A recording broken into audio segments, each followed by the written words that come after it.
The sign at the edge of Harrow County was barely readable. Weather had eaten most of the paint away. But the important words were still there. Someone had tried to paint over it before. Twice that I know of.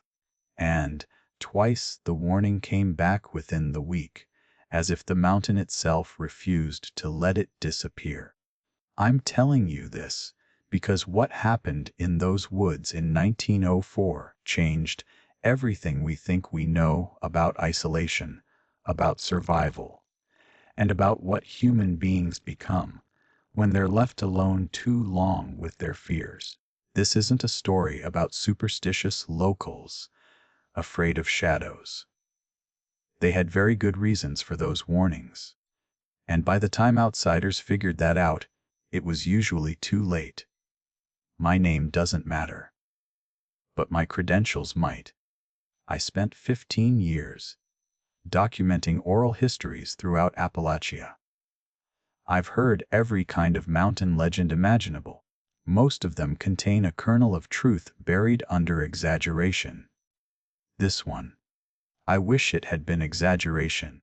It began in March of 1904, when a railroad company sent a surveying team into what locals called the Black Bark Territory.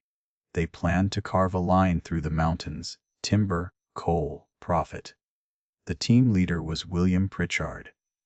Yale, educated, 28 years old, intelligent, confident, utterly convinced superstition was just ignorance wearing a mask. With him were two surveyors, Marcus Webb and Joseph Chen, and two local guides, the Howell brothers Daniel and Isaac. Howells tried to quit before the expedition even began. That should have been the first warning. Daniel, Howell went to Pritchard the night before departure. "We can't take you where you're going," he said. "The money ain't worth what might happen." Pritchard laughed. "Bear attacks, rock slides, getting lost." "It ain't that," Daniel said quietly. "It's the people." "What people?" "The maps show nothing." "That's because the people there don't want to be on maps." Pritchard dismissed it as hill superstition. The Howells stayed anyway. They had families, and jobs that paid in real dollars were rare. But Daniel made Pritchard promise one thing. They would never remain in the woods after sunset. They would camp only in clearings near the road. Pritchard agreed. He had no intention of keeping that promise. In 1904, parts of Appalachia were still completely isolated, not for decades, but for generations. Descendants of colonial settlers, escaped slaves, indigenous families who refused relocation, Civil War deserters, people who simply wanted nothing to do with civilization. Communities cut off long enough don't just preserve old ways, they evolve new ones. Sometimes practical, sometimes desperate, sometimes something else. The first 2 days in Black Bark Territory were uneventful, at least on paper. Growth forest blocked out the sun even at noon. The silence was suffocating. No birds, no squirrels, nothing. Howell said the woods were mindful.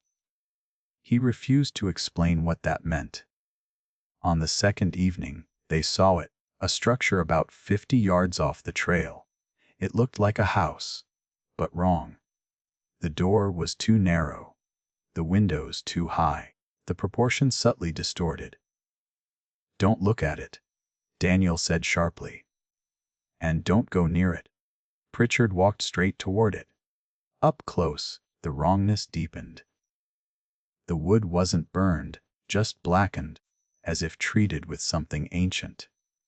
Symbols were carved around the doorway. Not letters, not any language Pritchard recognized. Geometric shapes that seemed to shift if you stared too long. Inside was a single circular room, though the exterior was rectangular. In the center sat a simple wooden chair, facing the door. Waiting. On the far wall were handprints, large at the top, smaller as they descended, until the final prints were the size of an infant's. They were wet. Not dripping. Just glistening. They left quickly. No one spoke that night. On the third day, they found the first body. Wrapped in woven bark. Hanging 10 feet above ground, sized. Daniel Howell took one look and said, "We leave now." Pritchard refused. They camped in a clearing. That night, footsteps circled the firelight. Multiple sets. Moving in coordination, but not quite in rhythm. Like something imitating how people walk together. At one point, a voice called from the darkness. "Do you have children?" The voice sounded learned. Rehearsed. Like someone copying speech without understanding it. "We remember children," it said. "Bring us the children. We will show them how to be still." Joseph Chen answered. "There are no children here." When one of them stepped into the firelight. It looked human, in the way a stick figure looks human. Too tall. Head too small, smiling far too wide. Its eyes didn't blink. "Hello," it said. "We are so happy you came." More emerged. Dozens. All smiling. All standing too still. One held something that might have been a baby. It wasn't moving. They said they had been alone a long time. They said they had forgotten how to be with others. They said they learned new songs that kept away. Them. Pritchard asked. "The things that were here before us." They explained the bargain, the small houses, the markers, the wrapped children. They were going to take them anyway. The smiling one said, "We'll learn if we give them willingly, they leave the rest of us alone." It wasn't cruelty. It was survival. Isaac Howell ran. The screaming lasted 30 seconds. Daniel ran after him. 2 gunshots. Then laughter. The remaining men stayed by the fire until dawn while something in the woods sang, sometimes in harmony, sometimes in imitation of Isaac's final screams. At one point, a piece of Daniel landed near the flames with the same symbols. A lesson. At dawn, they ran. The sheriff organized a search party. They found the bodies. They found dozens more wrapped in bark. They found a settlement deep in a valley that shouldn't have existed, buildings warped and rearranged into impossible shapes, and the people watching from the trees. An old woman approached. "We keep the bargain," she said. "We became strange enough that they leave us alone." When authorities returned with a larger force, the settlement was gone. Only foundations remained, symbols carved into every tree. The railroad chose another route. The locals repainted the warning signs. The last confirmed sighting was in 1963. A hunter claimed he saw them again, more distorted than before, singing, pointing up into the trees. Something massive moved above them, blocking out the light. He couldn't describe it. Only hunger. Here's what haunts me. The black bark people made a choice. They chose survival over humanity, and in isolation, fear, desperation, they adapted. We like to believe humanity is permanent. It isn't. It's something we reinforce every day through connection. Take that away long enough, and people change. They justify, bargain, they become. The black bark territory is still there, untouched, unmapped, and sometimes, if the wind is right, people claim they hear humming deep in the trees. The bargain continues. The rest of us stay on the road.